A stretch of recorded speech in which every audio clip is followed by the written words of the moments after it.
This episode is sponsored by Gusto, online payroll and benefits software built for small businesses. You're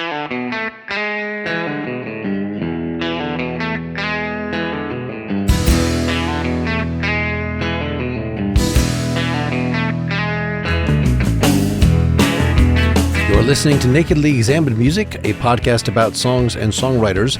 My name is Mark Lintonmeyer. My guest for episode 251 is Alan Williams.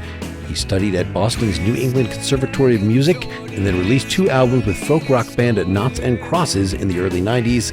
He put out his first solo album in 1994. You are right now hearing Neon Dreaming from that first album, Evidence, though this is a remix with a new lead vocal that he released in 2020. He then became a freelance music engineer and got his PhD in ethnomusicology. He now teaches at the University of Massachusetts Lowell. During his time there, he released 3 albums in the teens as Birdsong at Morning, and has subsequently released 2 more solo albums. We discuss Just Like Water from the latest of these, Floating on the Dreamline, and look back to The Great Escape by Birdsong at Morning from A Slight Departure, 2015, and the title track To Curve of the Earth by Knots and Crosses from 1993. For more information, go to alanwilliamsevidence.com. For more about this podcast, see nakedlyexaminedmusic.com, and you're going to want to subscribe directly to that feed if you are listening through the Partially Examined Life feed, or better yet, get your episodes ad-free, along with my detailed episode notes if you support the show for even the smallest amount at patreon.com/nakedlyexaminedmusic.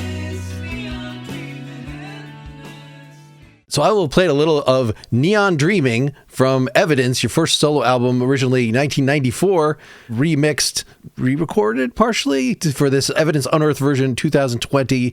We're going to get pretty quickly to the new things, but let's talk about, I know you were in Knots and Crosses, had some albums before that, but this was your first solo album. Anything about the journey? It seems like you've had a intermittent journey, but a lot of recent activity, like getting the final version of this album out, for instance.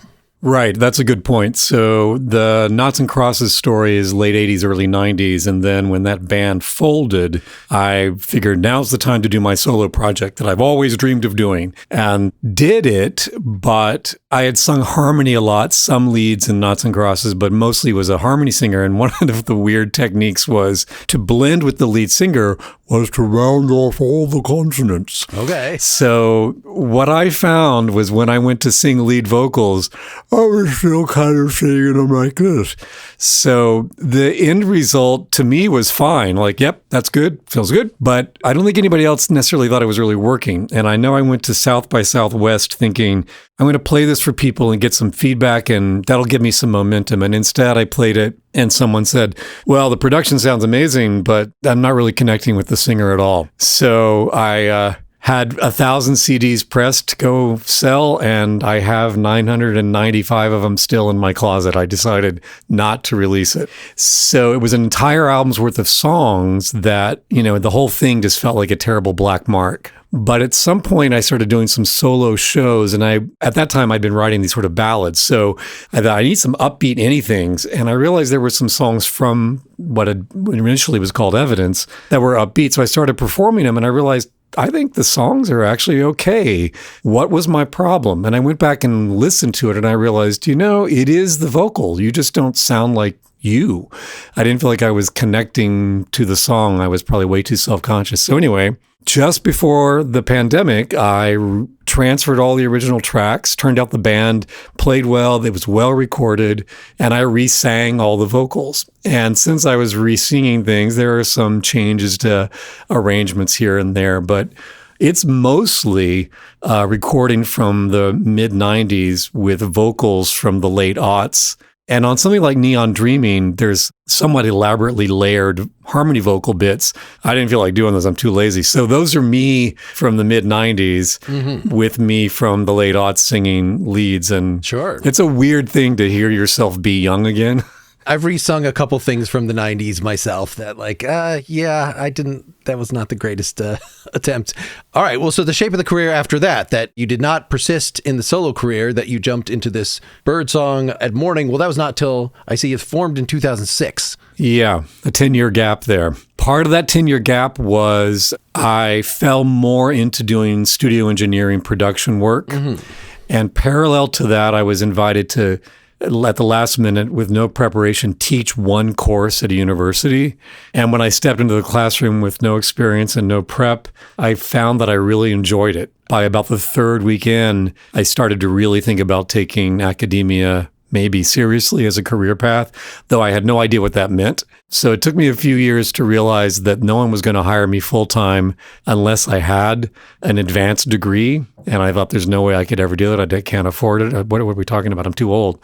And then somebody told me, if you choose a strange enough program at certain institutions, they need people to enroll. And if they're well-funded institutions, they can often waive your tuition. And because you do have teaching experience, they might pay you to help teach courses. So that's what happened. And I ended up eventually earning a doctorate in ethnomusicology at Brown University, which was like an hour's drive from where I lived. I was so sure that it wasn't going to work that I never moved to Providence. I just figured I'll just drive because I'm sure they're going to kick me out in a week or two.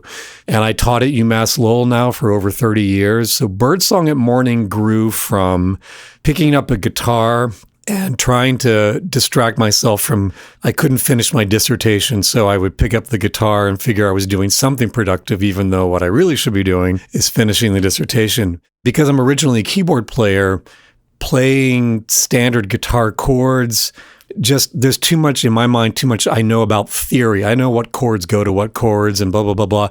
And it feels like it just instantly kicks into formula. So for me, in the mid-aughts, I was doing altered tunings on guitar so that I didn't know what was going to happen under my fingers, and new sounds, chords, transitions would emerge. And so the whole Birdsong at Morning thing became initially a much more quiet, acoustic-driven, exploring these new harmonic kind of languages from the altered tuning bits.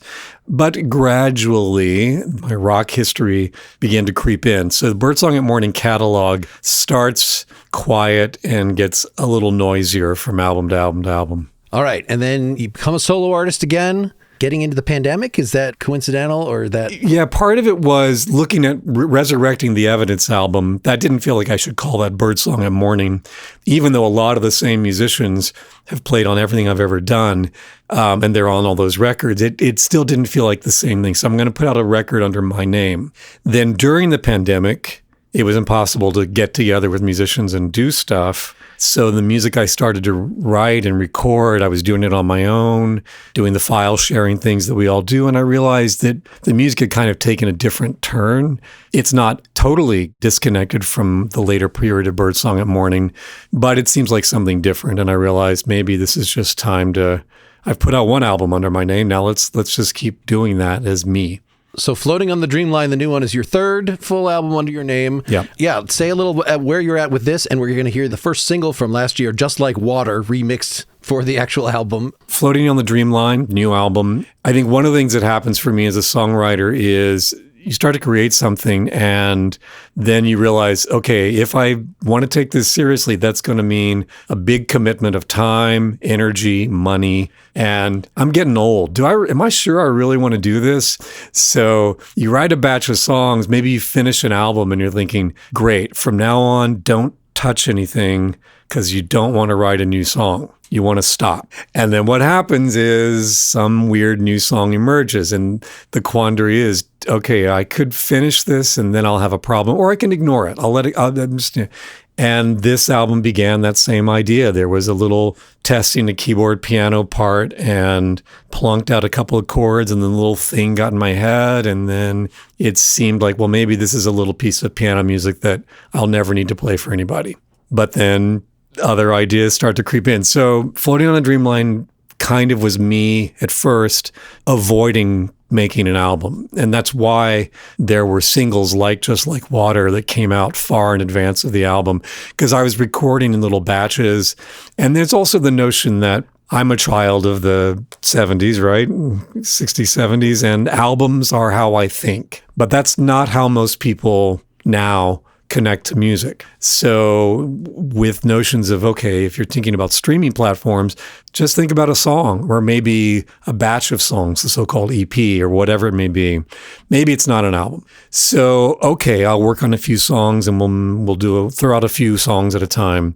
But because I'm an album person, the songs started to feel like there was some reason to group them all together. And once I realized that, it became a matter of saying, okay, I think I've got 4/5 of an album. What do I need to write to kind of fill it out in a way that makes sense? And Dreamline is a little bit stylistically all over the place. So there was some concern amongst the folks that I work with that maybe it was too all over the place and wouldn't speak to an audience.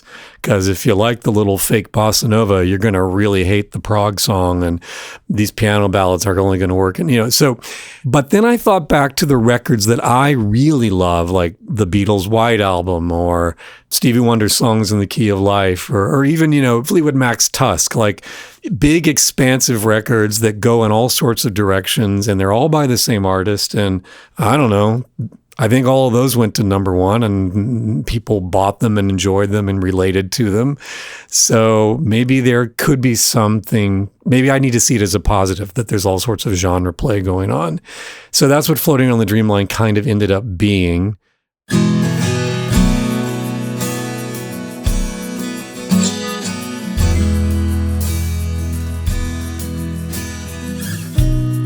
In these days of ever-failing plans, toss the coin that never ever lands. I'm holding on to ever-shifting sands that slide through my hands, just like water.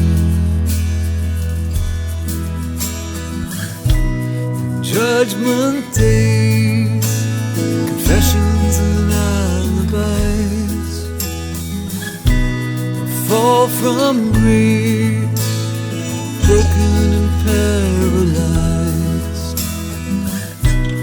I hide my face from the mirror of your eye, reflecting the light, just like water.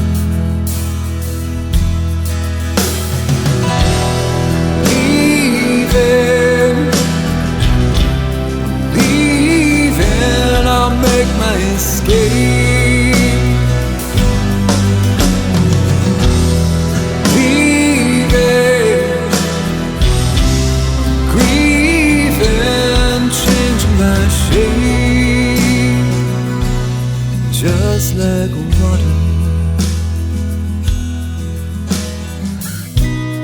One of these days, learn how to begin to leave the earth, let my heart ascend, like a white-winged bird is lifted by the winds, blessed and cleansed, just like water.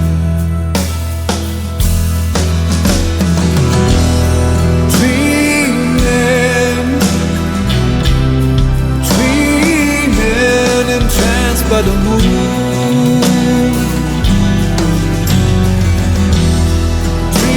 dreaming,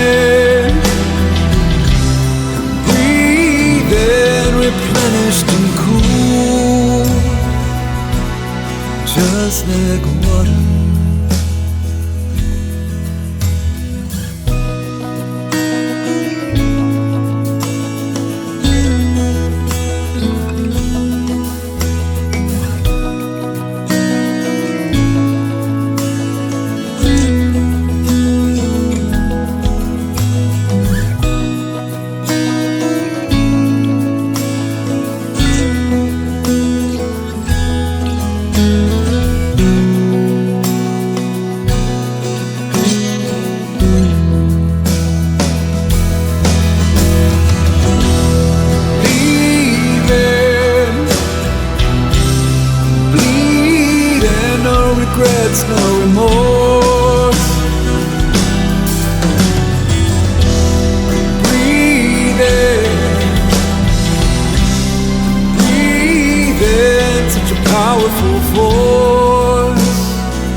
changing my course, just like water,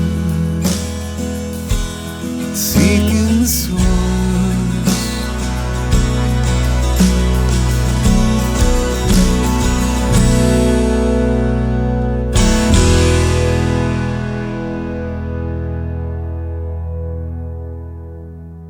So I read on your website this is in an E minor tuning. Yeah, so again, I'm playing around with guitar tunings. I remember reading an old interview with Andy Partridge, and he was just talking about why suddenly he was writing these acoustic folk songs. And he said, because I got a new guitar, and I took it out in the garden, and I just started to play. And when you get a new guitar, new ideas seem to emerge. So rather than buying new guitars, I tried new tunings. And I think mentally I just thought, well, what if you just change a couple of strings, then you'd have an open E minor.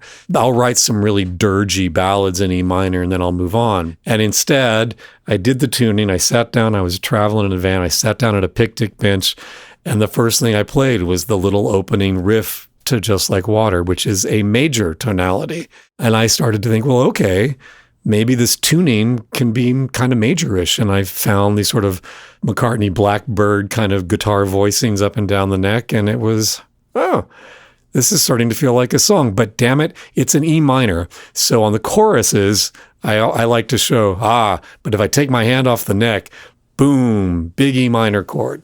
That sort of musical juxtaposition made me think about a lyric thematic text, which then became about somebody going through transition, moving, contemplating. There's something changing. Everything feels uncertain. Everything feels ungrounded. And I think for many of us, at least for me, the moment of feeling ungrounded is really terrifying. And it's only after you've passed through the terror that you realize, well, this is opportunity. This is a new tuning. This could be all sorts of chords. I should take advantage of that. And that became the theme of the song. Okay, so it's not just the acoustic that you're writing these Blackbird sort of riffs that are giving you the what sounds like a lead part that's under your verses, that's just you sliding on that. But are you then also tuning the electrics that way? So when the chorus comes in and you've got the big thing, are you still able to use the same voicings, or did you just go back to regular tuning? I think there's a couple of electrics, and I think one is in the altered tuning to kind of beef up what I've got with the acoustics.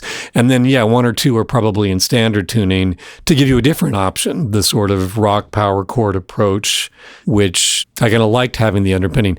And then the other little asterisk to my E minorness is actually the guitar part. I realized when I played it on an open E minor, it seemed just a little bland. So I voiced this other chord that gives me like an E minor 6 in it, and then I can open it up and make it an E minor. So it's got a weird little chord. So the electric guitars can hit the power chord. The acoustics can still kind of be in two places at once. Mm-hmm. Like somebody who can't make up their mind in a moment of transition. So you're saying acoustics, right? I noticed, right, the first riff sounds very thick, and I was thinking, is this a 12-string? Well, it doesn't have those high chimey things. Are you just playing your acoustic twice, or is this just, you're engineering yourself, right? Oh, yeah.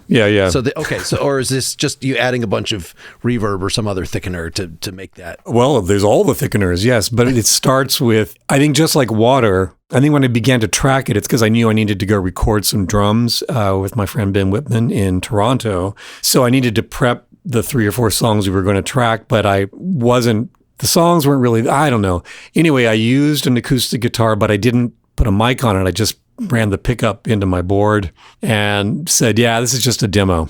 And because it sounded so thin to me and kind of bland, I decided, well, I'll do 2 takes of it and I'll hard pan them and they'll be stereo, but it's 2 different performances, that sort of 70s rock production technique. I like the sound of it. And it covers a little bit of, momentary weaknesses in any given part. Like, there's 2 polite. Nobody will know. You kind of muff the one note. And the other thing about the process is because I record and engineer myself, what I tend to do is just play a take and roll back, play it again, and then maybe again, and then make a composite edit. So the quick down and dirty is just to say, well, take the first take, pan it left, take the second take, pan it right, move on. You got to move on. You got to be in Canada tomorrow.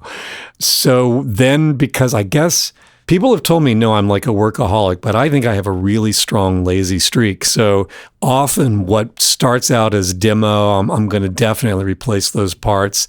They end up in the final track. And I think that's what Just Like Water is. Interesting choice of synth sounds in this, right? That it's as if you're trying to do horn string gestures, but you're using kind of 80s tones. Any thought of why? Oh, yeah, I know why. One, again, I'm lazy. I was just testing this free little plastic keyboard that I got from school. Does it have any sounds I can use? But two, I think one of the musical inspirations for Just Like Water is an XTC song, speaking of Andy Partridge, Love on a Farm Boy's Wages on Mummer. Mm-hmm. And in the middle of that, they're using probably, state-of-the-art mid-80s Korg synths or something, right? But there's this beautiful layered monophonic set of lines that come in almost as if they were French horns. And so this is sort of my homage to the way they were using sneaking little tones in. I think it's a brilliant track, Love on a Farm Boy's Wages. And so it's cheap, cheesy. Back in the Birdsong days, and even I think my prior solo album, I wrote string arrangements and hired little mini orchestras, and we created big bombastic string sounds. And Just Like Water, the chorus would sure love to have a string orchestra on it to mock the lyric in these days of ever-failing budgets. I just thought, why spend those kinds of thousands of dollars when you've got a cheesy little plastic keyboard that will give you that same chord right now?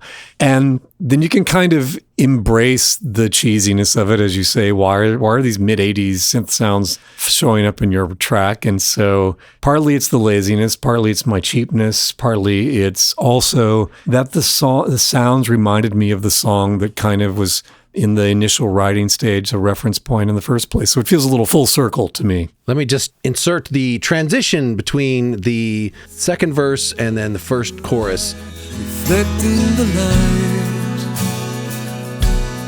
just like water.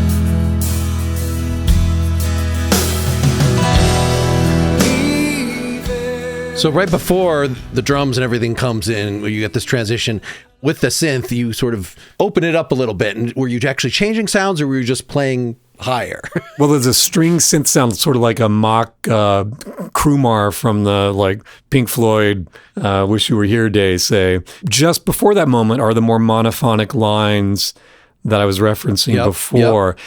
And one of the techniques that I remember reading some interview with Brian Eno saying, a lot of times when he was laying down synth pads, rather than play a chord all at once, he would break it down into individual moving lines as if it were a violin player and a viola player and a cellist all playing separately, even though if you notated it would be the same. But there's something about the way one monophonic phrase as a melody locks into the next one. And so the chord stacks that you're hearing are individual layered little lines. Let's stop for some sponsor talk. I again want to tell you about Gusto.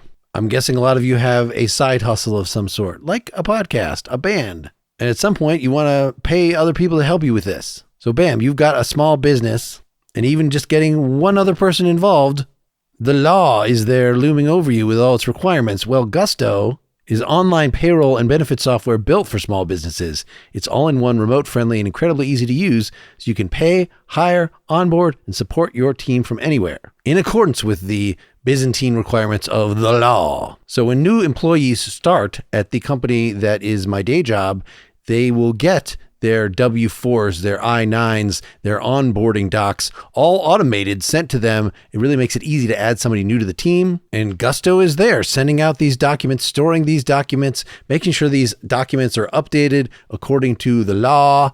If you've got direct deposit, if you've got health benefits, Gusto keeps track of the requirements for all these things and offers different plans for different types of businesses, so you're not paying for more than you're actually using. In fact, they even have it if you are not hiring somebody else, Gusto Solo. So wherever you're at, I recommend you just take a look at Gusto. And the way it's structured is you log into Gusto, all of the features are there for you to look at, for you to set up things, and they don't charge you a penny until you actually run your first payroll. It's quick and simple to switch to Gusto, transferring your existing data to get up and running fast. In addition to all these automated things, you get direct access to certified HR experts to help you support you through any tough HR situation. So people And with your plan, you're going to get unlimited payroll runs for one monthly price with no hidden fees and no surprises. Try Gusto today at gusto.com/NEM and get 3 months free when you run your first payroll. That's 3 months of free payroll at gusto.com/NEM. One more time, gusto.com/NEM. Thematically, the introduction of this dark place out of this Blackbird like thing. I mean, this really, the chorus, I don't know if it's full on prog. I'm sort of imposing some of what The Great Escape that we're going to talk about next. You almost sound like Asia to me, like that you have the John Wetton voice a little bit. And so I'm getting something from the sort of neo-prog. I mean, maybe it's just, it's people that were fans of 70s prog that are doing things now that have big flourishes. But yes, I mean, what is this song, if you want to characterize? I don't want to ruin anything, but what is this even about in terms of, we're in this sort of, whether it's socially dystopian or personally dystopian, ever-failing plans, shifting sands, it's just, but now I'm going to do this. The chorus is not even the same both times. So it's escaping the first time, and then the second one, dreaming. So we're just, reflecting the overall Pink Floyd-y, sloshy dreaming tone of this. Okay, yeah, all of that. Everything you said is right, although I was never a giant Asia fan. I think if I'm going to lean neo-prog, I'll lean the 80s Crimson rather than, but I do love John Wetton's voice, and his singing on Red is just, that's like the stuff to me. So that's a compliment. If you're hearing any there, I'll take it. Thematically, it is an individual's transition, but also happening in a moment in time when the world around this person is also seeming to be untethered, unmoored in these days. Maybe that's my days, maybe that's everybody's days, etc. Again, it's sort of like if you get into the sort of Zen yogic mentality, then, and the song ends up talking about breath, like breathing. It's a powerful force, just like water. It's like, okay, in all of the chaos, if you just come back to center, you're there. You were always there. It's the lesson Dorothy learned in The Wizard of Oz. You were there all along. You were right there. You had us with you, blah, blah, blah, blah, blah. Okay. I tend to write a lot of layers of meaning for myself personally. So the lyric was written in the late fall of a couple of years ago, right around the time my hometown in North Carolina had been devastated by Hurricane Helene. So floodwaters were a destructive force. We think often of water as something that purifies, water that blesses, water that cleanses, but it is also something that can destroy. So I was well aware of that writing the track. Lowell, Massachusetts, where I live and teach, is an industrial town built on a river. We harness the river for power, etc., and we reference the river in everything that we do. And the last little part was the building I teach in was going to get renamed in honor of a former chancellor who had been very friendly, very supportive of me. And I was asked to perform at the renaming ceremony. And I said, oh, well, if I'm going to do, let me bring something new. I don't want to do an old song. So I committed to play something new. And Just Like Water was the 90% done song. I thought, well, that'll work, and it'll kind of be about the river and kind of be about changing. We're changing the building, but it's not really. It's the same building, but a new name, blah, blah, blah, blah, blah.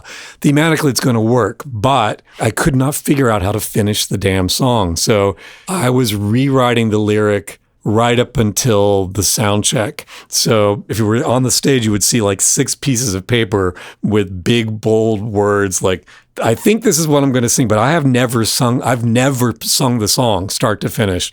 I'm about to play in front of 1,000 people.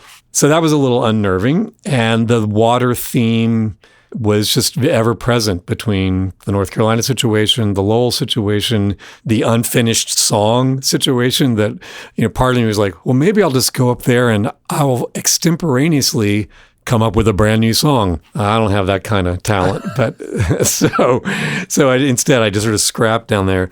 But interestingly, like even playing it brand new, nobody had ever heard it before. A number of people came up to me and said, wow, I love that you go to minor on the chorus. It's so different and unexpected. And I realized that, okay, so what's in my mind, the little music tools that inform thinking, of course, they're completely audible. Everyone that's hearing it is hearing the thing.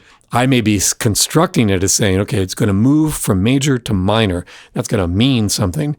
Well, even if you construct it, when somebody hears it, hopefully, all that construction is apprehended. And people say, yeah, it caught me by surprise. And I heard the words differently, or I heard a darkness in the words that I hadn't heard before. And then because the chorus resolves to a major, it feels like, okay, so you can be caught up in the rapids, and then it comes to a calming, flatter, less churned up place, and it's peaceful and calm again. So I think the song kind of has cycles. You could almost do that song on a loop. It's really just those two sections beating up against each other and eventually deciding, okay, we breathe in, we breathe out, and here we are now.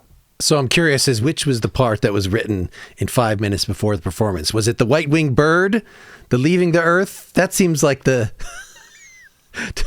to me, a less than a little.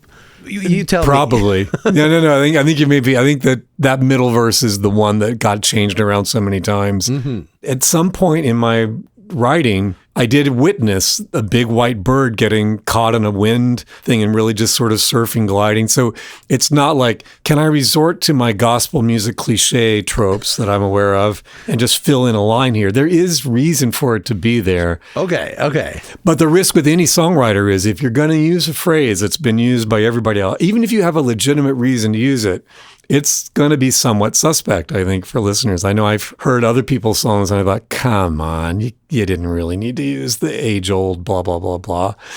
So no apologies, but I take your point. Well, there's more we could say about this, but we spent nearly a half hour, so let's get on to the second one, The Great Escape, the opening track from A Birdsong at Morning's A Slight Departure, 2015. Yeah, say a little about this before we hear this. Yeah, so that track was an altered tuning that I had discovered in Hawaii, which was like a more commonly voiced drop C kind of thing. And if you hear a lot of Hawaiian music, it's often using this tuning. And I was trying to think, how can I use the tuning but not sound remotely Hawaiian? So there's a capo, and then I really did a little alteration so it's no longer the Hawaiian tuning, kind of almost some version of an open D minor thing, but way up the neck.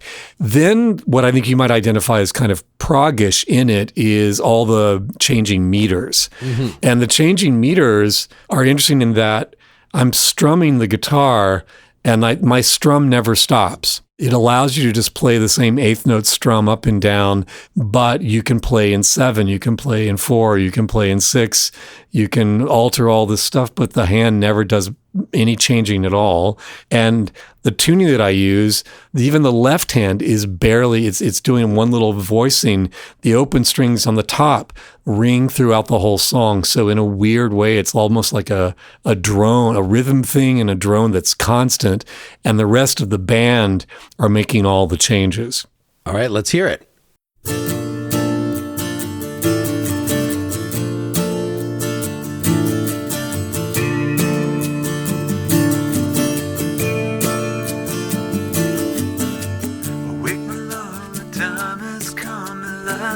Wake my love before the break of day.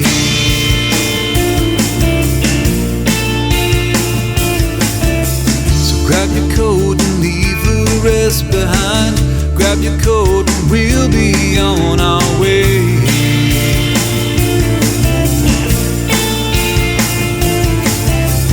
Have mercy, all you watchers in the night. Have mercy, look the other way.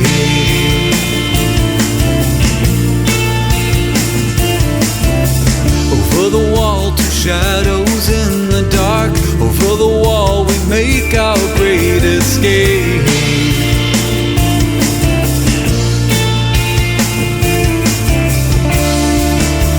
Close your eyes, and we'll soon be free. Side by side, my refugee, and we'll ride for our destiny like the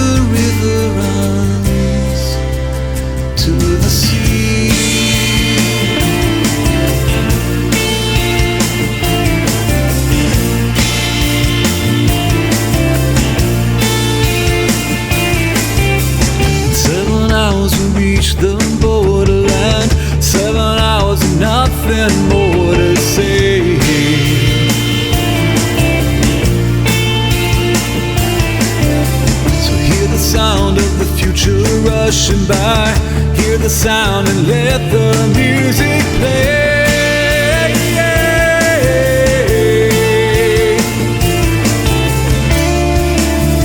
Close your eyes and we'll soon be free. Side by side, my refugee. I'm the ride for destiny. Like the river runs to the sea.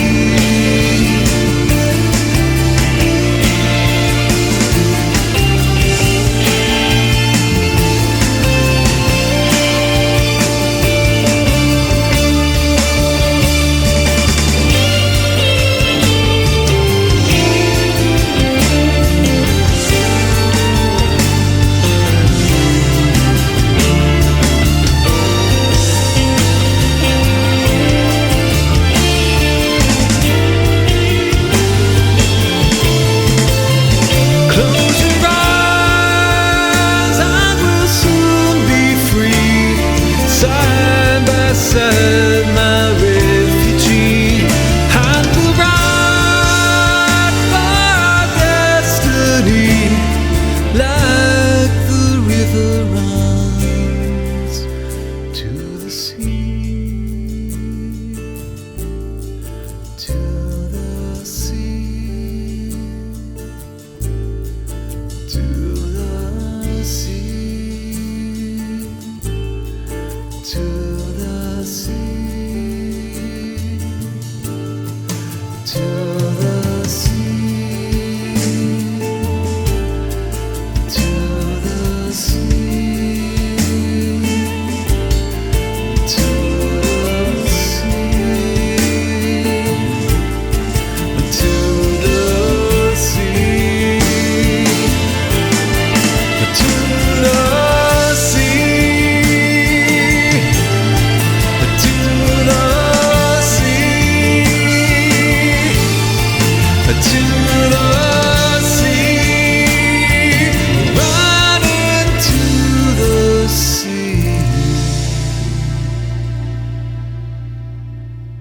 All right, it's a really interesting verse structure here. I've actually got a song like this that I was just working on that where it is stretched out because it's like each line is a couplet, and then you've got an instrumental answering it, and then the other. So you got four of these together, and that's really, I think, one verse, but it sort of has the. Is that the way you think of it, or you think of it as four verses?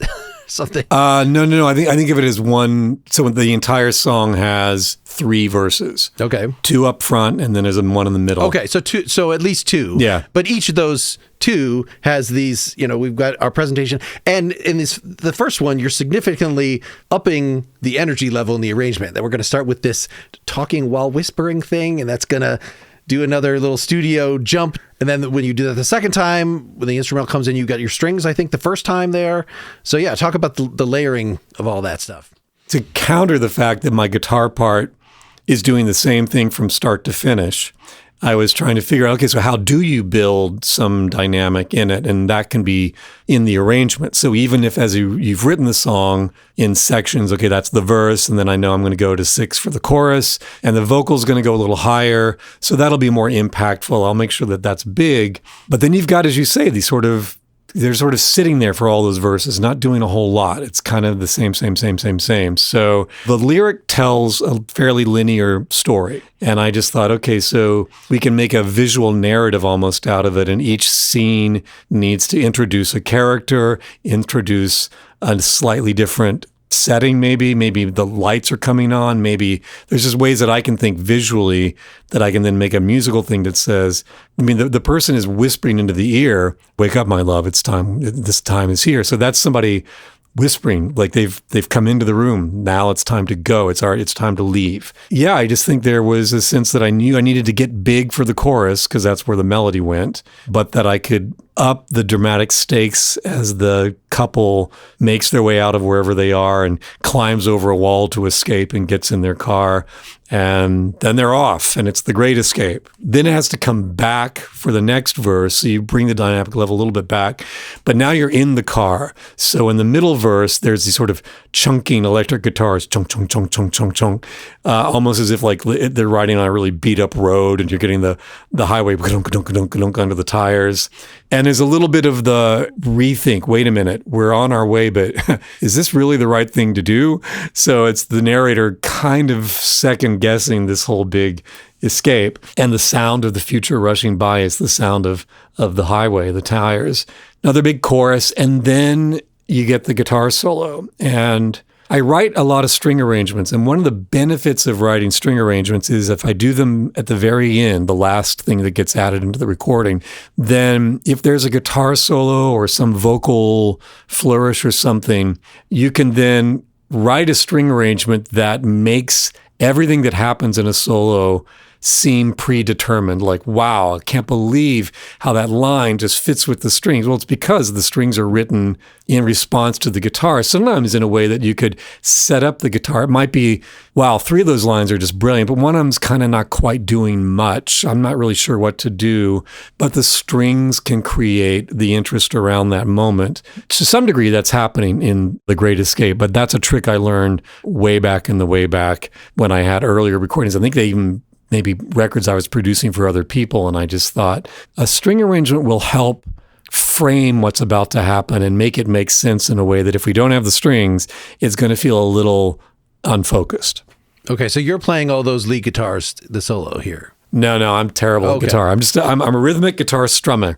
The guitar on most of the Birdsong records, and actually on my Evidence on Earth solo record, is Thomas Giuliano, who was a long-term friend. He was in a parallel band with Greg Porter. Greg Porter is the bass player that I knew in high school. We went to Boston to school together.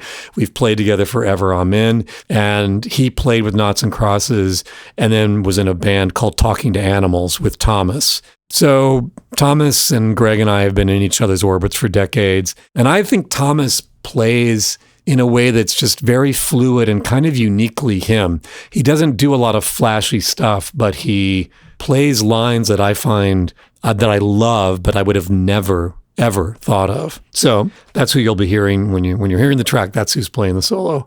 Okay, yes. I was noticing even on the new record that a lot of times the guitar solos were melodic and conservative, like you were saying. And so I thought maybe that was you doing it. But then you've got, for instance, Feel No Pain with Chris Gardino, who does a completely this is a specialist. This is a...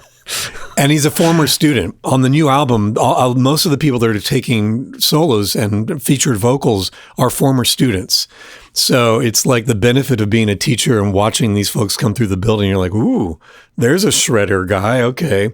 What I loved about what he played on Feel No Pain is that I asked him, I want you to play as many notes as you can play. And I know you can play a lot of notes, but if there's any way to kind of make some musical sense. And he listened to it and he said, oh yeah, I get this. It's sort of like Opeth. Yeah, I get it. All right. Okay. Well, I'm sure you're a huge Opeth fan. Well, I actually am. Okay. I wouldn't say huge, but I'm a fan. So he understood that I was asking for, and he sent me this solo. I think I asked for one little change, but I know the change I asked for was, you're totally referencing the melody all the time. Can you break away a little bit more? But oh man, this is great. The lead track on the album, Somewhere There's a Train, that's another former student, Matt Swanton, who's a blues guy.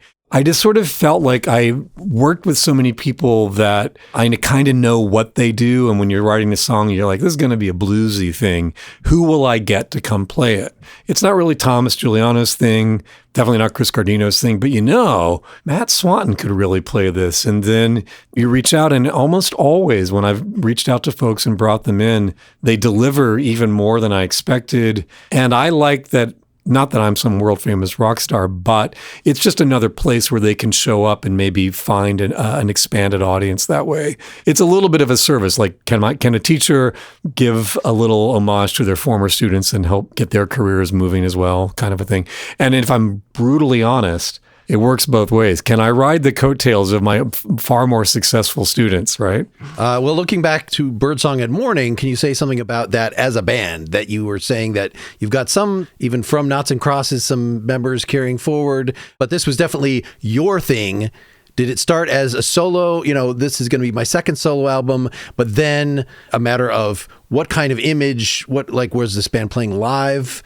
If so, was there some substitute for the strings, since the strings are pretty important? All by accident is the Birdsong and Morning formed when a bunch of old people, me and a bunch of old people, realized we had stopped making music. And so we started inviting people to come, just let's sit around the circle and play some Beatles songs or anything to put instruments in our hands. And we did that off and on for a few months, and the number of people gradually dwindled down to just me, Greg Porter, and Darlene Wilson.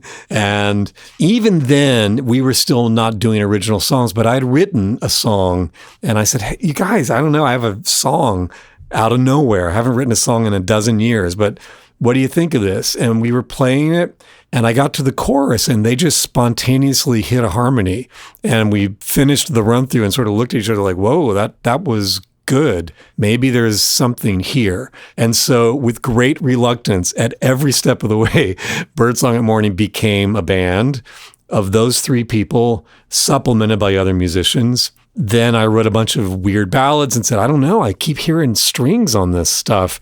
Do you guys mind if I write some string arrangements? And at first it was for quartets. That's all I could imagine writing for. And then as the Birdsong stuff continued, the orchestras got larger. We did play a series of shows with a string quartet. And then I did a couple of shows at the university where we have a big enough stage where I could have a full band plus an orchestra and a chorus. And we did a couple of big blowout concerts with the full-on Birdsong sound. But it began very small, very intimate, and then grew. So by the time we get to something like The Great Escape, we're in the larger version of Birdsong at Morning. Yeah. So was that, I saw Astronomy was your first single, at least that's on the streaming services. Was that first original, or was that something else? It's from the first batch we put out 4 quick EPs and then grouped them together in a box, but they're kind of all the same thinking. And so Astronomy is from that earlier set. You're just coming upon the new remix that came out. Well, both of them are up. Maybe the old one is actually the remix too, but it's listed as 2011 on Spotify. Yeah, so by this point, you've got your big layers. One of the core 3 people is doing, I've lost track now, is doing the solo in here, or is that yet? Nah. So you have your 3, and then it extends to the whole rhythm section. Right, and it's Thomas Giuliano, who we're speaking about, plays the solo on what we were talking about. Yeah, and he's sort of Birdsong adjacent. He played on a lot of Birdsong stuff, but he refused to be in any videos. So there was another former student that I would bring in to substitute for Thomas in all of the Birdsong videos. If you see anybody playing electric guitar, that's not the guy that you're hearing. On the other hand, he's a really good guitar player, so we would play lots of live shows with him. So it's the family expands. All right, maybe the reason that I thought this chorus sounded like Asia was so was that, again, is this you layering? Is this your core? Yeah, that's Greg and Darlene. That's part of what Birdsong was, is if they're singing, then it's Birdsong. If we don't have their voices singing, I don't think it is Birdsong. But you're also right. One quick thing you mentioned, is it my project? I think I'd been in so many bands where I want to do my thing became such a problem that when we first started to say, are we going to do something? I said, okay, yeah, here's what I propose. Let's make it about my music. In exchange for that, I cover all the expenses. So you don't have to sacrifice anything other than your time, and I'll bear the burden of everything else in exchange for having you all perform the music. And in a weird way, it was great to just have that clear. It's not that Greg and Darlene don't have creative ideas. They can go do their own bits wherever they want to do them. But this is going to be my thing, and we don't have to argue about it. And that's kind of interesting. Greg and I, as I say, have known each other since we were teenagers. On the brand new record, the last track is the first time he and I ever wrote a song together. Huh. Yeah. And he would argue we didn't really write a song together, but he played a little bass line in the middle, and I said, ooh, that's kind of cool. I'm going to sing that. And I thought, well, I think that's a co-write. So Okay, all right. We can't put this song away, The Great Escape, before talking about the time signatures. So just the fact that I don't know if Asia would have played a 3/4 chorus. So maybe this is not Asia, but the fact that that's your 3/4 parts, right? And you've got some driving 4/4, and then it's in 7 is the riff that. The verses are basically in 7. Okay, all right. Or no, the verses are in 4. Right. The little interlude between verse lines is in 7, and then the choruses are in 6 or 3, if you want to think of it. Yeah, Crimson might have done that, but I don't think Asia would have done that. That's one of the things Asia would have said. Okay, in order to make money, let's drop all the crazy mixed meters. Did that all flow naturally? I guess that's a good way to think about, when you're using an odd time, is it because you're trying to deliver something particularly jarring and jittery, or is it this is just the way it's flowing? For me, it's the latter. It's just how it flows. A lot of times I'll get musical ideas while walking, and I must have some sort of lopsided gait because I tend to walk in 7 or 5. Like just the little things that come to mind while I'm moving are often always odd meters. So for me, it's the sort of natural extension. And sometimes I have to go back and go, oh, wait a minute, as I just did, like, oh, wait a minute. No, the verses are actually in 4. It's only the interludes that are in 7. I don't really know. I'm just feeling it. The thing that maybe I hope lets me get away with it is the drummer. Ben Whitman is somebody that Greg and I met in college. We were roommates, and he's played drums on nearly everything I've recorded as well. He's one of those kinds of drummers that can make something really complicated seem just that it organically flows. And that's given me license to say, I'm not going to have to explain this to Ben. I'm not going to have to coach somebody through the weirdnesses of it. He'll understand how it ties together, and he'll play it in a way that flows. And so I kind of feel like I have a lot of weirdly metered stuff that comes up, but if you're not really paying attention, it shouldn't catch you off guard. I recognize there's a school of thought that says, let's do really complex meters because when you hear it, it'll turn your brain inside out. And I've loved music that does that too. But my approach is just I happen to accidentally drop beats. I'm more like a John Lennon mixed meter guy than I am. Because if you know like the Lennon stuff in the later Beatles period, it's metrically all over the place. And I think internally the band's like, yeah, John just forgets what he's playing half the time. But it creates really, like, All You Need Is Love is a weirdly mixed metered song. The song on the White Album, Happiness Is a Warm Gun, lots of mixed metery things in there. Oh, Good Morning on Sgt. Pepper. It's crazy. If you notate what he's doing, it's really weird. But it doesn't, I think, strike listeners that it is weird. It just flows. Yes, if you use the 5 or the 7 or whatever as a jab, so we're walking along and boom, boom, jab, that you can move right to the next verse because the jab has done the punctuation for you. Yeah, I mean, even take 5, do do do do do, bam, bam, do do do do do, bam, bam. Right, and it's when they get to the B section of take 5 that you start going, wait a minute, now it's not doing what I want. Now it's da da ba da ya ba da yeah. Da. Then it sort of swings for the first time. We always think of take 5 when we think of the opening A section. It's the B section that interests me more. While we're sort of on the academic run, are you teaching the full range of music theory, music history, musicology, composition, music business? What exactly are you teaching? I'm kind of the pinch hitter. I kind of cover a lot of different things. I run the music business program, but at this point, I don't really teach any of those classes. We have people with more current biz experience going on. I do teach some music history. I teach like a history of rock course, some music theory related stuff.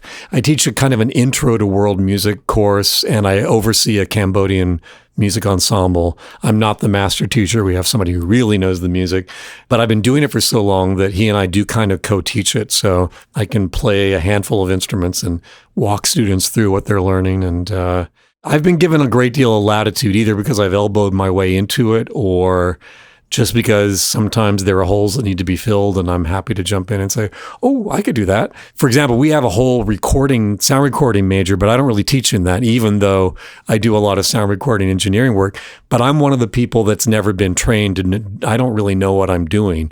And our students are supposed to know what they're doing. So you don't want me teaching them. We'll talk about mixes in the hallway, but I'm not going to be the instructor of record for any of that kind of thing. So I was a music minor, but of course was, writing rock and roll. But I felt like if I was really going to, be a real composition major, I had to immerse myself in this 20th century classical post 12 tone, what are the pressures completely different now in probably, this was like the early 90s that I was looking at that, and you didn't get into your academic career until a decade later, right? You were saying I started teaching mid-90s. So all right. So not that far off. Have you had to connect to that whole alternate world, or do they actually let you like, oh no, rock is respectable, you get to teach a history of rock course, etc.? Yeah, no, I had to fight for the history of rock course, but what we've done where I teach at UMass Lowell, we did reinvent our core theory stuff for all music majors about a dozen years ago, and it was based on my experience as an undergrad at New England Conservatory. I was doing what they called at the time third stream studies. Now they call it contemporary improvisation. And what it really is a kind of non-genre way of thinking about everything. We were not allowed to use written notation at all. You had to use your ears for everything. And that meant maybe you're hearing some really strange George Crumb string piece. Okay, what is that? How is that functioning? But for me, what was interesting was to go, okay, so learn a Bach two-part invention by ear, not by eye. Once I did that, I was like, oh, there's really no difference between what Bach's doing here and what Rick Wakeman was doing on this other thing.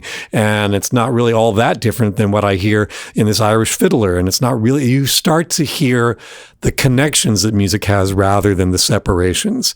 So we've reconfigured our whole course. All of our music majors now are going to be subjected to, we'll listen to Fela Kuti, we'll listen to James Brown, we'll listen to Mozart, we listen to Stravinsky, we listen to Miles Davis Footprints, the Wayne Shorter tune, all the stuff early on. They're trying to make sense of all of it. And at the same time, we try to use that to scaffold how we do teach the more traditional ways of talking and writing and seeing what music looks like. So I'm part of a revolution in a weird way because some of our stuff is now being done in lots of other schools. I think if you were coming into most any music program at this point, it would not be nearly as strictly divided as you were subjected to. What's really funny is now that we're more than a quarter of the way into the 21st century, when we talk about things like 20th century music, well, that's old fashioned now. Like all the stuff that you were going, I have to grapple with it. Now it's just sort of, And then there was that, but we don't have to really go deep into it. Well, yeah. So it was kind of the same time in college that I was getting into prog rock, but also getting introduced to this contemporary classical scene. And it really gives you a different attitude on the prog rock, which seems like, oh, it's so cutting edge. You follow this through the Beatles experimenting through the 60s, and then 72 or so is sort of the height of this, let's write 20-minute songs, but they're using classical tricks from 19th century. Yeah, exactly. So that's, that if you want to actually push it, then it becomes, the prog rock bands that did not become poppy in the late 70s, like Henry Cow / Art Bears, like those that they actually, knew their. So it's much harder to listen to and never got popular. And most people probably don't know what I'm talking about because if you actually continue to get progressive, then it gets unlistenable. It's an interesting thing, the Henry Cow thing, or even like Can and that sort of thing, where I think I have students now that are coming into it going, oh, I really like Can. I'm like, oh, that's unexpected, but okay. But to give McCartney a little credit, he's listening to Stockhausen. He's going to, I think he went, there's a photo of him at a Luciano Berio electronic music. There's 20 people in the room and McCartney's one of them. I think he was not thinking, need to rip off Mozart and Brahms. What's happening right now was what was interesting to him. I think the prog people, though, I think the critique of prog is that it distrusts the value of basic rock and roll. And I think those people apologized for liking rock. And the way they could justify liking rock was to say, but I also know everything there is to know about Brahms. I kind of feel like that's a little reactionary. And the more progressive people were the folks looking beyond the concert hall for inspiration and ideas. Mm-hmm. And, I think the 80s King Crimson is much more interesting to me because that's Fripp saying, Balinese Gamelan is blowing my mind, and I really want to rethink how we're doing things based on that as a template.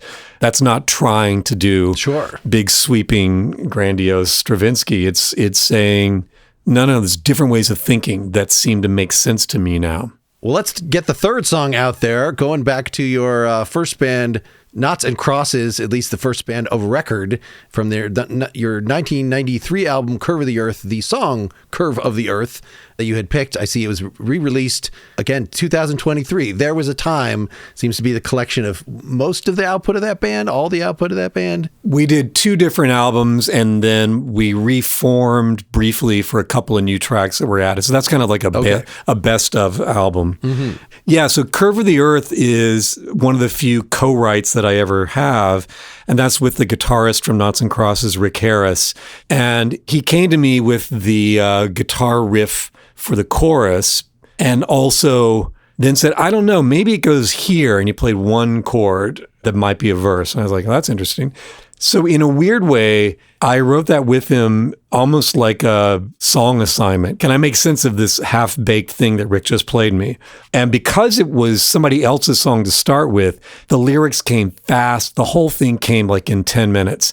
And it was all about me. The reason I wanted to include it in this podcast is that it's the first time I really felt like, okay, here's a song where I know I'm singing about me and my moment in time.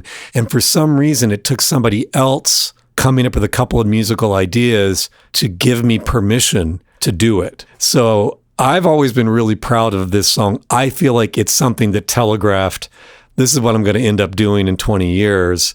And in many ways, I think the later Birdsong at Morning, something like Great Escape, it makes sense. Curve of the Earth could have easily been on one of those Birdsong at Morning albums, with the exception that it would have lacked the powerhouse voice of the woman who was the leader, front person of Knots and Crosses, and who was, for a time, my wife. We broke up and kept the band going. So that's a very, Fleetwood Mac kind of way of working.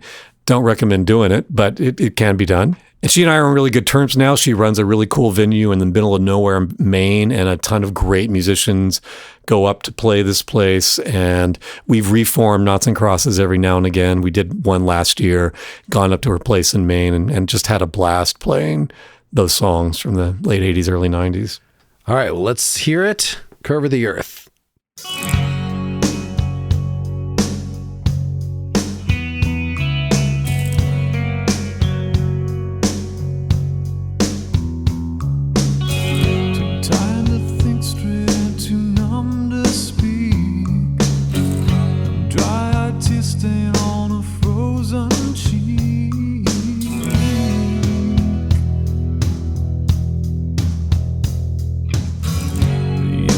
Gestures of a dog.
So I'm thinking of this in what you were saying about your vocal style in this era.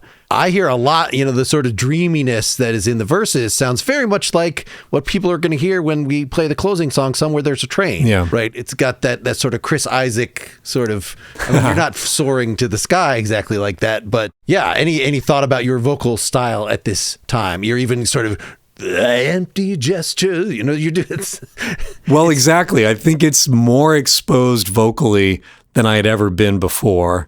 I think maybe less mannered in some weird way. I think there's a mannerism that's there that I hear that makes me a little uncomfortable, but it ain't nothing compared to the mannerism I hear in all my other vocal parts from the Noughts and Crosses days. Yeah, and the Chris Isaac template, the Wicked Game thing, some of the early Birdsong, if I'd chosen some of those tracks, you would have said, wow, how much did you listen to Chris Isaac? Because the leap up the octave to the falsetto, yeah, sure, it's powerful and I rip it off because it works for a reason. But that's not really what's happening on Curve. That's Carol Noonan. And interestingly, when we do Somewhere There's a Train, there's somebody helping me out on the chorus vocals is a former student, Julia James, and she's got a big voice. I'm about to do a concert actually this coming weekend at school, kind of a survey of all the stuff I've done. So we're going to do Curve of the Earth, and Julia's going to take over Carol's part. And it's one of those songs that I really love, but I can never play unless I've got somebody that can come scream out the big chorus with me. So I'm taking full advantage. So you say Rick came to you with this kind of funny chorus slidey riff that something... Was it clear where the vocals were supposed to go with regard to that? No, it wasn't. Okay. Exactly. I think he thought the melody was the riff. No. This is what I should sing. And then he wasn't sure what to play. And I thought, the riff is cool, but I don't know what to sing over that. So why don't we land and then there'll be a melody. I can even see the Oh, so curve did you of the make earth. space in his riff that it was supposed to be sort of the riff? Was it the same length of a line the way that he wrote it? It was the same length of the line the way he wrote it. I think he probably envisioned that I would sing a melody over the riff, and then on the chords that follow, he'd play little blues licks and runs and solo and take up all sorts of space because he's a guitar player and it's his song. But then when I flipped that and said, I think the chorus is here, he did, he's a savvy enough to say, it's a hooky little melody. I'll give you that. So now we've got maybe two hooks. We've got the riff, and then we've got the chorus. And I'm like, okay, yeah. And then my pop song instincts kick in, and I write the rest of the verses in the B section, knowing that, okay, if we do this thing, Carol and I can hit the big high notes just to kick us into the riff. So there's drama and propulsion coming in so that you don't feel like out of nowhere this big guitar comes in, but rather the voices get big, the guitar now answers. Okay, so the pre-chorus is all you. Yeah. Because that's the most And the verses. super 80s part of it. But in my dreams, I leave it behind. I love the way that it makes me smile. Okay. Clearly, because that was my 82, 83, that was when I was forming my musical opinions. Sure. So I have a lot of... But then, the verses being sort of a more straight. Do you know what sort of the prime influence there, apart from the Chris Isaac thing vocally, but like just in terms of that? None of the guitars are you, right? Or were you playing bass at this point, or what? Are you No, I'm playing? not playing bass. I'm playing the acoustics, I think. Okay. And although Carol may have played no, I don't know. It's just a nice reverby, the thick guitar sound that he's using throughout here. Yeah, through a Leslie. The old Leslie trick, and we got a mock Leslie and did it. Actually, I think I played. That's my contribution. I'm playing the mock Leslie. Yeah, let's think a little bit about the influences. When you think about that 80s moment, I think I can hear that B section being that sort of Tears for Fears, Peter Gabriel, lush mid-80s popness could be in there. In fact, I think Tears for Fears, if you think about the melody of it and the chord underneath, something like a Head Over Heels kind of a Tears for Fears song, that would be a pretty easy reference point. Yeah, but of course at that point I'm in the 90s, so I should get I should catch up to the current view, right? But I think even Noughts and Crosses was always out of sync with everything going on in its time.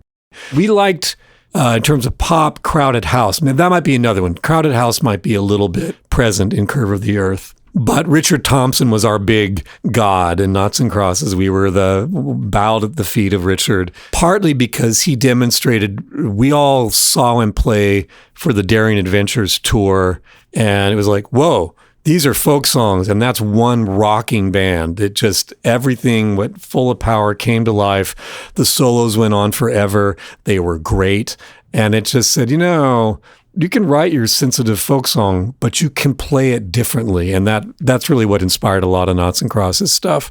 We did a cover of Walking on a Wire on our first album.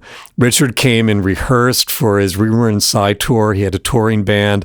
They spent a week in Portland, Maine, getting ready to tour. And I volunteered to be the gopher. So I got to hang out with Richard and the band, which was really illuminating because the gopher, they need you to go get stuff, and then you bring it, and then they don't need you anymore. So I sat around and watched the way they rehearsed, and there was a new drummer, somebody they had hired from Chicago, not one of his British go-tos like Dave Maddox or somebody. So what Richard would do is he would play the song. So everybody in the band, they're playing the song just like on the record, and then every song would become a 20-minute solo. Not because I think Richard was like trying to show off, who's he showing off for, but rather so that the band could find where is the pocket, where is the feel that this needs to come into. And so I was treated to hours and hours of Richard Thompson solos, and I can attest that there's nobody he needs to prove anything to, but I'm in the back of the room going, this guy never runs out of ideas, never runs out of ideas. I don't understand how this is possible. And he's a really sweet guy, too. Yeah, so the Richard Thompson template would be Noughts and Crosses, but I think Crowded House might have been the contemporary version of how we fit in between those two poles. Let's talk about the end here.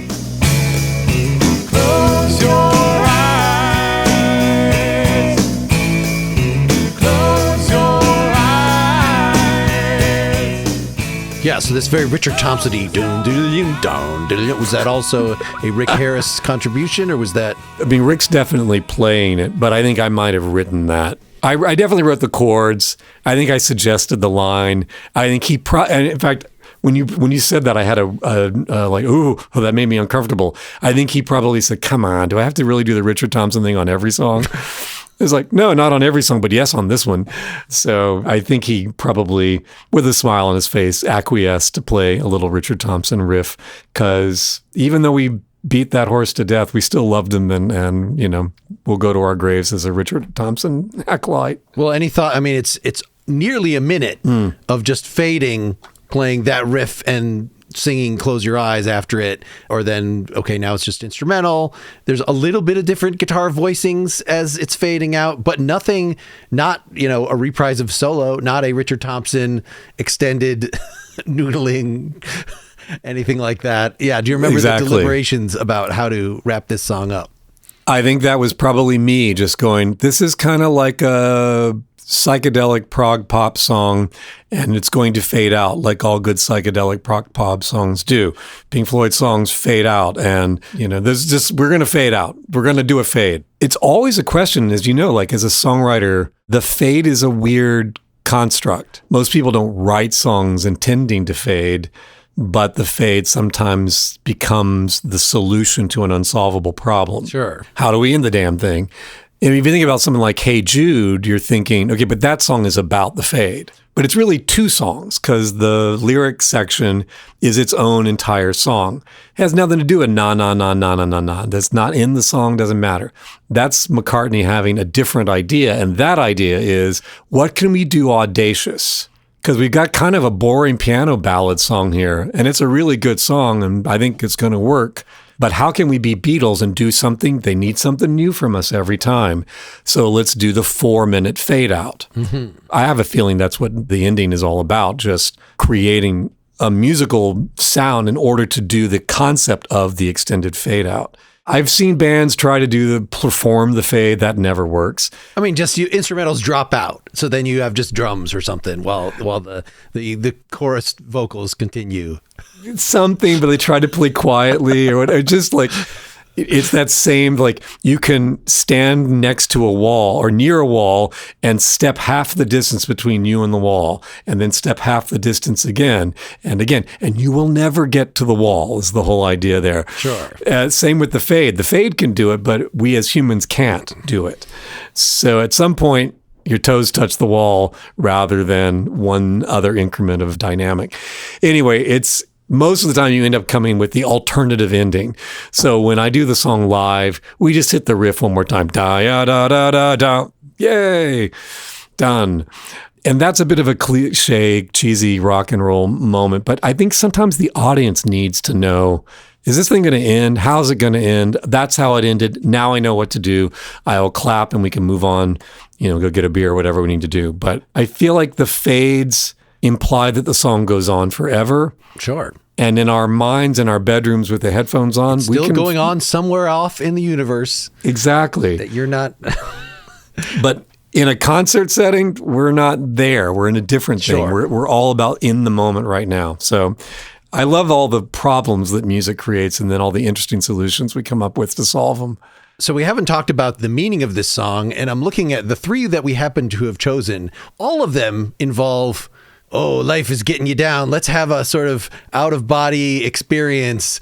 The first song doesn't actually say close your eyes in it, but there's a lot of stuff that probably involves closing your eyes, the dreaming, being entranced, etc. Yeah, was this just a coincidence, or this is part of just what music means to you, is that you are turning off the humdrum world and trying to create this magical place that you can expand out of your body? Wow.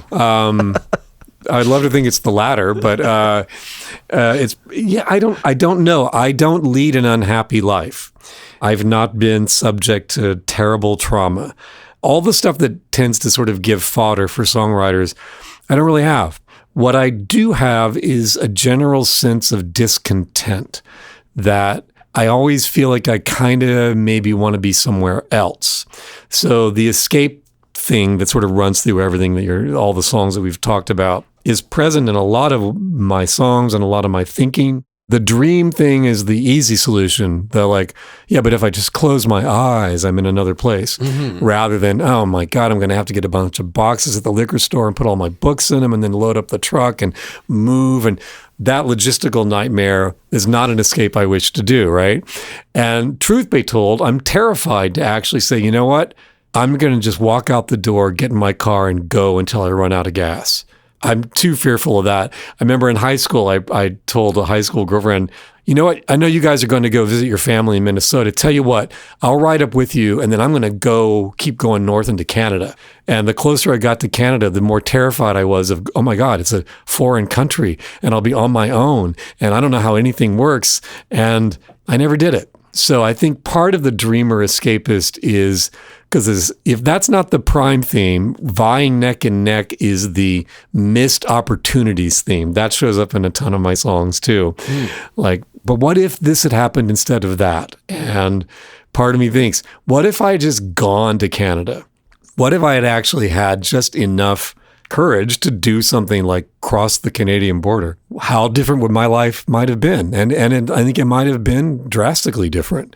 So I think that the theme of escape is present. The theme of dreaming is the easiest escape. And the theme that maybe there are parallel universes and I kind of want to leap from one into the next one. Or at least, can I just for a moment open the window and peer into what that alternative universe might be? Because it turns out maybe it's better I didn't cross into Canada. Maybe I made the right choice all along. I don't feel like I have a lot of songs where I reprimand myself for making the terrible choice. Just acknowledging that choices are made, and maybe you regret them, maybe you don't. Well, it's interesting. So the great escape, there's an escape within the escape, because the close your eyes is not you, the narrator who is driving. You can't close your eyes. It is this is a long drive. The comparison it brought to me was the Silent Running, the first tune from the Mike and the Mechanics album, yeah. That it sound, and I was looking like, is there any sort of sci-fi? Like, there's not really an explanation of what you're escaping from. If it is just, as you say, we don't like our lives, let's just go, but it seems more like there are watchers on the hills that are going to get, some sort of hypothetical, political or sci-fi scenario in which you have to escape something. Right. I think in my mind, like in sort of my adolescent angsty thing, was like, no, it's somebody in a mental institution and their love interest is broken in and they're crawling. It's almost like Terminator 2. You're breaking in to get Sarah Connor out of the mental ward before the bad guy comes. And we're going to make this escape, right? So the watchers in the night would maybe there's a security guard that's looking at the screen and seeing somebody walking down the hallway. And by all rights, they should hit the alarm. But you're thinking, come on, just this one time, let us out. That's not how we did the video. That's how I probably began writing the song, though. All right. Well, to wrap up here, we're going to introduce the second single from the new album, Floating on the Dreamline. Somewhere There's a Train, but I don't want to play the single version. I'm going to play the long version because I like the idea that it is continuing to go on. That song has two different guitar solos, same player, Matt Swanton. And the little tag that goes on, in my mind, was going to fade. And up until the final mastering moment, it faded. And then I think I was doing an Atmos remix where I had to start all over from scratch, and I was checking something and turned my back and it didn't fade. And it just came to the end and I went, wow, I think I like that better. I think I like a definitive moment. And Matt played the solo in a way that winds up, it's not like he's caught unaware. He kind of was like, yeah, I think it should end right about here. So that's great. It's like the anti-fade. Sometimes the hard stop actually is the better choice. I think there's been more than one time where I thought I might fade a song, but I liked what we did. Right. Through the end, there's some songs, The Police come to mind, where there's like some really awesome solo and it just kind of fades out in the middle of it. And like, well, I kind of like to hear the rest of that. I mean, it's a cool image that it goes away, but especially when you are responsible for the sound being on the record, why would you not want to hear it? Exactly. There's a Prince song on Sign of the Times where it just starts getting good and he fades it out. And I'm thinking, no. I'm sure there's a 40-minute version of this and I want to hear every minute of it. Why did you fade out? Oh, no. I kept thinking, because I was a big Prince fan and I would buy the 12 inches with all the extended mixes and alternate B-sides and stuff. And I kept waiting. When is this going to come out with the full thing? And even in the big, massive box set that came out a few years back, it's not there. Somebody in the Prince vault needs to find the full version and let me hear the full guitar solo. All right, I was trying to think it was Marshall Crenshaw that I had on recently that he has a song that fades, but then it fades back up with a big jam, and it turns out that's from a different take. Yeah. But, so that's why they had to fade it out and fade it in. But it was, I want to have both ways. I want to have it fade, but then I also want to show how awesome the band was. And if he had done that record with, contemporary computer-based audio, they probably could have stitched it in a way that nobody would have known they were two different takes. But instead, sort of like the Carnival 9, right? The first thing has to fade out. The beginning going to fade out so because of the side has to change. Then we get the rest of it on side 2 of the album. But if you buy the CD, it doesn't fade. The little sequencer comes in, and then suddenly there's the "Welcome Back, My Friends." And I remember thinking, I recognize that this honors the way they originally wrote the piece, but it's so much better when it fades in and he says, "Welcome back, my friends." I don't know. All right. Well, thanks so much for chatting. Good luck with the record. Of course. Thanks, Mark. I really appreciate it. Thanks for having me on. It's been great to talk. All right. Somewhere There's a Train. It's here. It ain't stopping.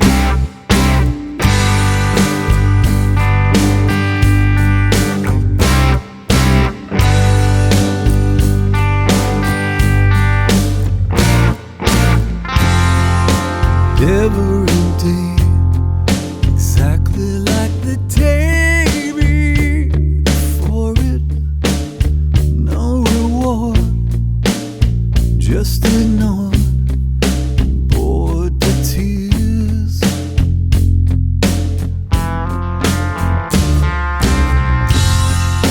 Ticking clock, with frozen hands that lie there, laughing. Every minute, every hour, every year, slipping gears.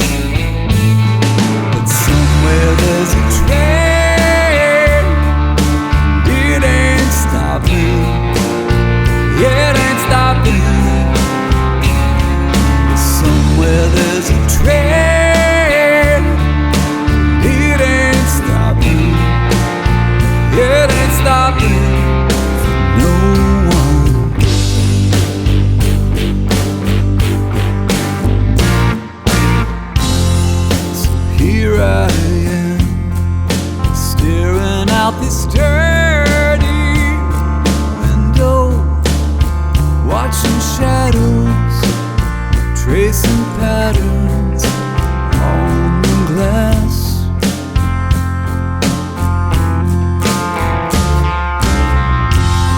Just waiting around, hoping for some nameless stranger, for some danger, for an answer, for romance. Not a chance, but somewhere there's a train. It ain't stopping, yeah, it ain't stopping. Somewhere there's a train. It ain't stopping, yeah, it ain't stopping for no one. Climb on board, we're floating on the Dreamline.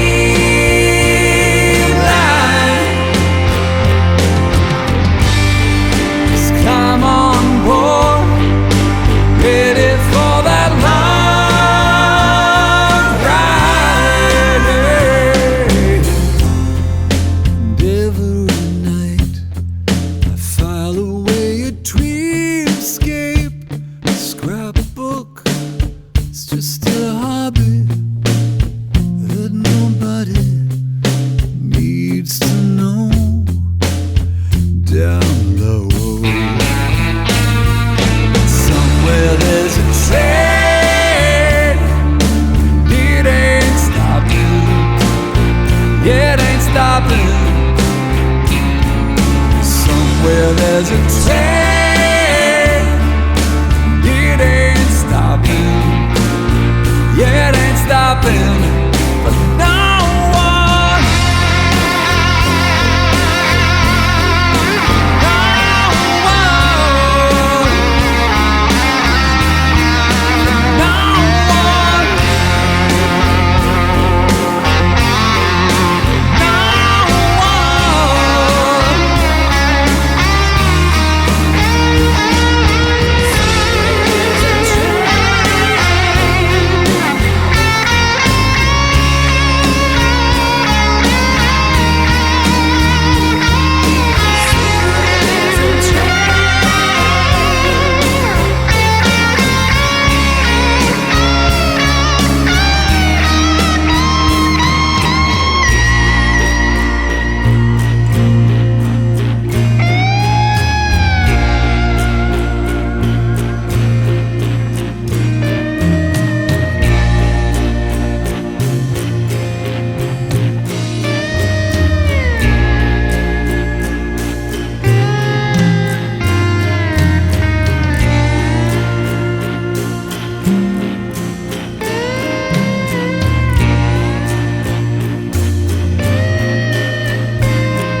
Well, thanks so much to Alan. Well, Alan was pitched to me by Wendy at Hello Wendy PR, so thanks to her.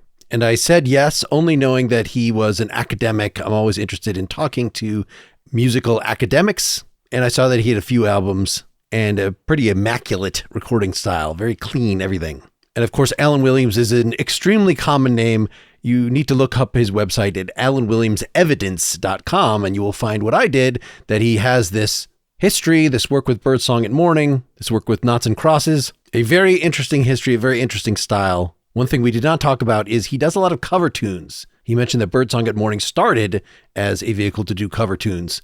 And I've linked from the blog post associated with this at nakedlyexaminedmusic.com to his versions of a King Crimson song, a Richard Thompson song, a Supertramp song, the Logical song, if you recall that. A really interesting version of a George Harrison Beatles song. Usually these are very slowed down. Sometimes they have strings on them. He also leads ensembles at his university with groups of students covering Pink Floyd, King Crimson, Radiohead, Talking Heads. So his musical taste seemed to line up extraordinarily well with mine, which made this a fun interview. Now, given that I recorded this a full month ago, I have slowed down my recording schedule a little bit. I took a good while before successfully recording that interview with Tom Paxton, first generation folkie, presenting original songs in the New York folk clubs before Bob Dylan was. And I have one set up for an instrumental artist that I will not reveal yet, but that I have admired his work since college. To make sure you're hearing all these episodes promptly as they come out, be sure you're subscribed directly to the Nakedly Examined Music podcast feed. And the best way to do that, the way with no ads, the only way to hear the Nakedly Examined Music feed isolated on Spotify is through patreon.com/nakedlyexaminedmusic. You just support me with the smallest of per episode pledges, and it'll give directions for you to set up your private feed URL. You can continue to listen to this on Apple Podcasts or wherever you want. This is the only tangible proof that I will have that people want me to actually keep doing these interviews. So if you sat through this whole hour and a half interview, you were exactly the person who should be signing up for that. So I want to thank my longtime supporters there, T, Marilyn, Ethan, Christopher, and David, and all those that have supported me in the past. The rest of you, do not assume that other people's contributions will be sufficient to make sure this stays in business. You are the change of this world. All right, enough with the hard sell. Thanks so much for listening. Hope you're being creative. Keep on musicking. Until next time, this is Mark Linsenmeyer signing off.